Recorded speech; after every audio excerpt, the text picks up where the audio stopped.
So there's the start list of the women's 3,000 metre steeplechase.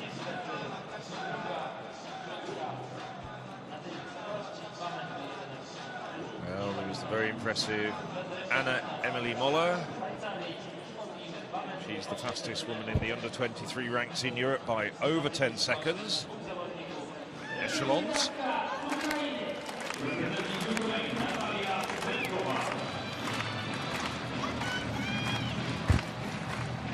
Top names just being introduced to the crowd. We'll give you a lineup of all 15 athletes. Steeplechase from Ukraine, we saw just a moment ago. This is the European leader, Anna-Emilie Moller. And on the inside, Aneta Konacek, the Pole. It's actually the 1, 2, 3 on the European list. 23 list.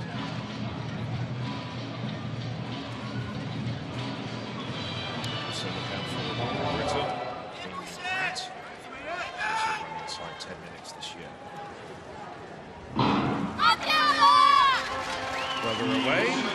15 women are Konacek, Poland, Matuse, Italy, Errol, Turkey, Scherer, Switzerland, Wiedmer, Germany, Cohen, Israel, Mayer, Germany, Albioni, Italy, Navarro, France, Bacher, Netherlands, Moller, Denmark, Steeplechase, Ukraine, Pratt, Great Britain, Bydgoszcz, Romania, and Wiedu of France. Well, they're taking it easy at this stage with Bydgoszcz of Romania towing them around the first 200 metres. Wearing the bib with the blue background as befits the role as the 23 list.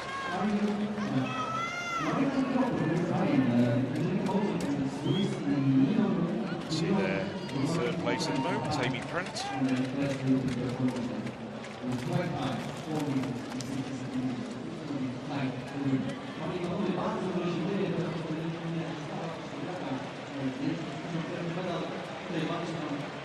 Moller, the European under-20 5,000 metre silver medalist 2 years ago. Also picked up a bronze medal over 3,000 metres. Converted in 2016 to a steeplechaser. Finished 5th at the World Under-20 Championships last year on this very track.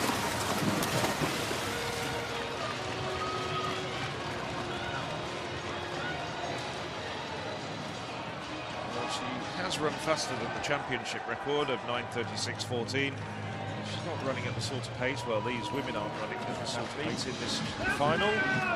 Escalade, well, we're back at the steeplechase.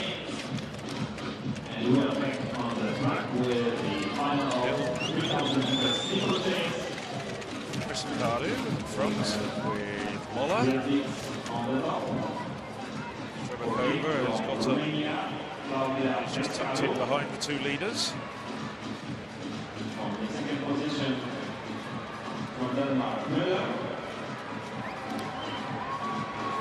Starting to be a bit of daylight between the leading three.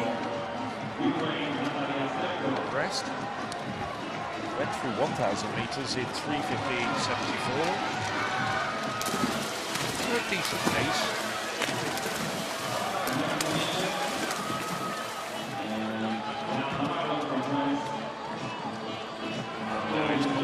Back together again, and Konacek has got up and closed the gap. Wiedu in 5th place.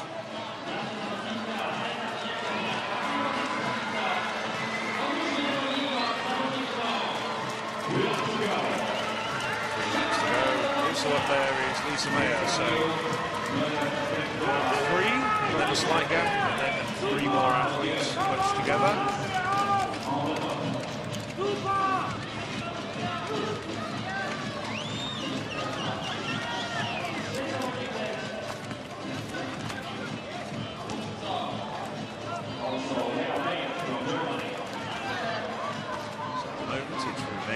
Denmark, Ukraine, France, Poland and Germany. 6 nations represented in the top 6. It is Matusi trying to keep in touch with the leading 6. Akaru's pace has certainly spread out the field.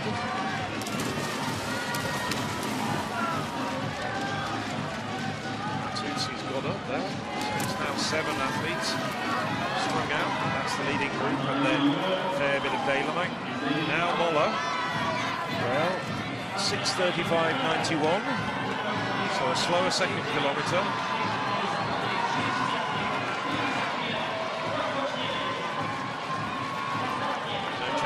Records going to be broken in this event. We had 2 yesterday. Might have some more this evening. Perhaps not in this event, regardless of the fact that Moller's now starting to crank up the pace. Just under 2 laps to go. Stuttered a little bit before that hurdle, but she's still going very, very strongly. Steeplechase hasn't tossed in the towel. Akaru hanging on.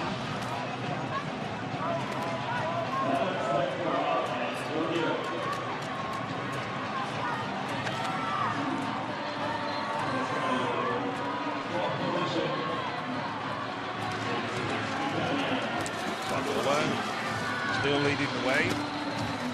She goes over the water jump for the penultimate time.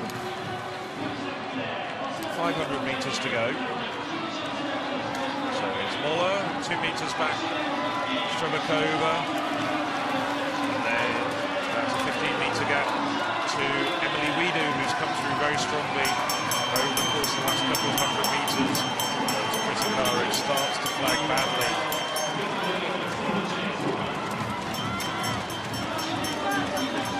Into the final lap now.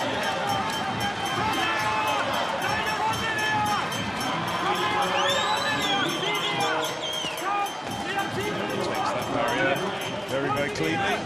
Steeplechase hasn't thrown in the towel though, she's still battling hard. Moller working well. Then a long gap back to Emma Wiedu.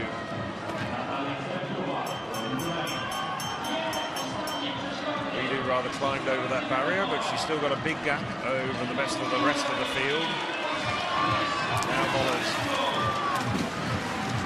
A little change of gear, starting to pull away, and she can sense that the gold medal is in sight. She's coming into the home straight, 100 metres to go. Well, Steeplechase now hasn't got anything to respond to the Dane. And it's going to be Anna-Emilie Moller takes the gold in the women's 3,000 metre steeplechase. Denmark first. It's Natalia Steeplechase from Ukraine second, and Emma Wiedu comes through for the bronze medal. As the rest of the field trails home.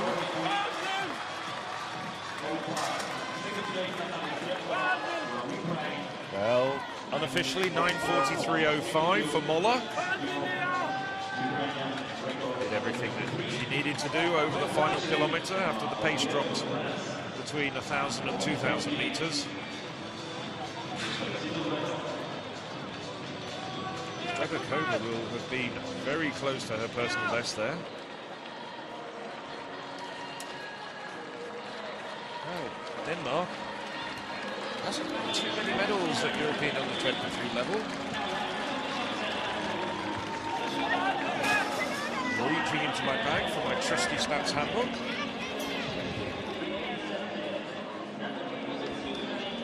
That was a very, very convincing win from Anna-Emilie Moller, who just did everything right.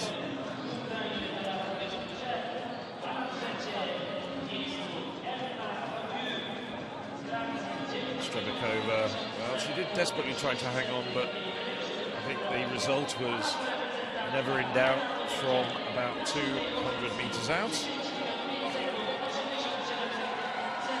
Well, I can tell you that is the first gold medal since 1997. And the only other gold medal was Rika Ranholt in the 400 metres hurdles 20 years ago. Since then, neither a Danish man or woman has won at these championships to Anna Lee. Oh.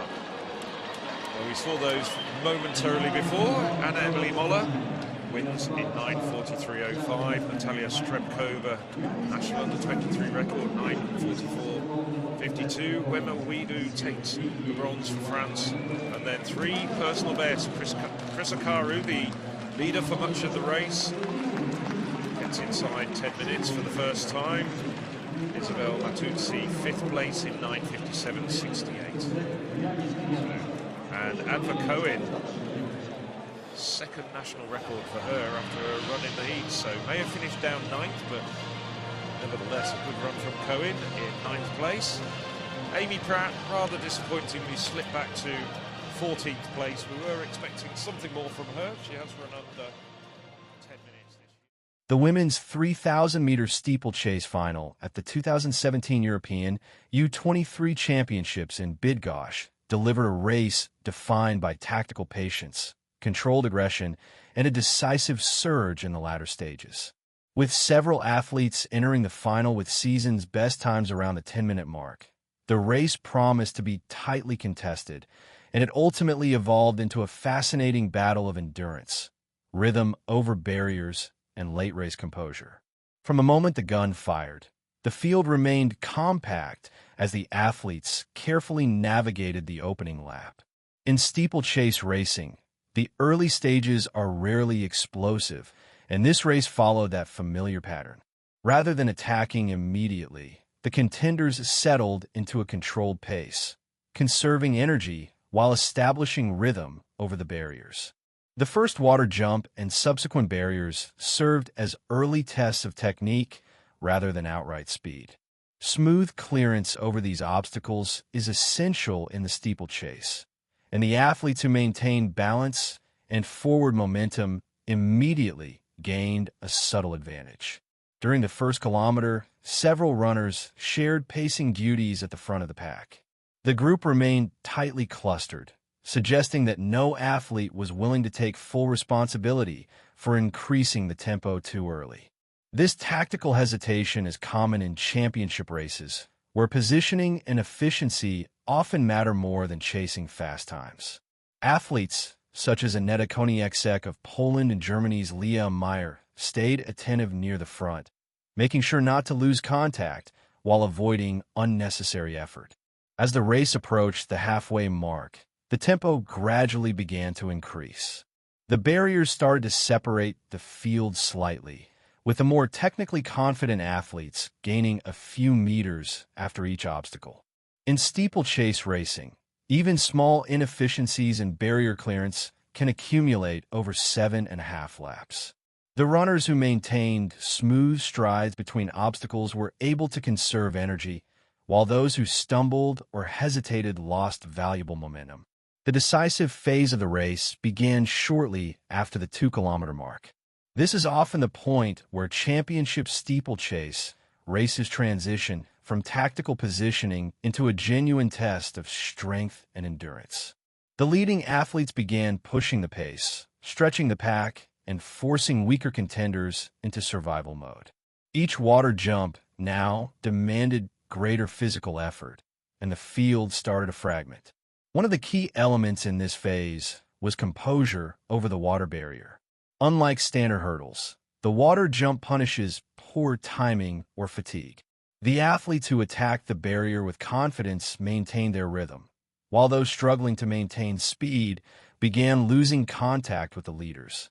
This technical consistency proved decisive in shaping the final order. With roughly 2 laps remaining, the race turned into a contest among a small group of leaders. The pace had increased significantly, and every lap required both physical resilience and mental focus. At this stage, the athletes were no longer just racing the clock. They were racing each other. Small tactical decisions, when to surge, when to hold position, and how aggressively to attack each barrier, became critical. The final lap showcased the essence of championship racing. The leading runners pushed beyond their limits, accelerating despite the accumulated fatigue of nearly 3 kilometers of running and dozens of barriers. Each obstacle now represented a final challenge. Clean, efficient jumps could secure a podium position, while even the slightest mistake could prove costly. As the runners entered the home straight, the finishing sprint determined the final outcome. The athlete who combined endurance, technical precision, and tactical patience ultimately prevailed, demonstrating how the steeplechase rewards a complete skill set rather than pure speed alone. Behind the winner, the battle for the remaining medals remained intense, with athletes digging deep to hold their positions after a demanding race. Overall, the women's 3,000-meter steeplechase final in Bydgoszcz highlighted the unique complexity of this event. Success required far more than simply maintaining a fast pace. The athletes needed to manage rhythm, conserve energy, execute precise barrier technique, and respond to tactical moves from their rivals. The race unfolded as a perfect example of championship steeplechase racing, strategic in the early stages, progressively aggressive in the middle laps, and fiercely competitive in the final kilometer. For many of the athletes in this final, the race represented a crucial step in their development towards senior international competition. The performances demonstrated not only their endurance and technical ability, but also the mental discipline required to navigate one of track and field's most demanding events.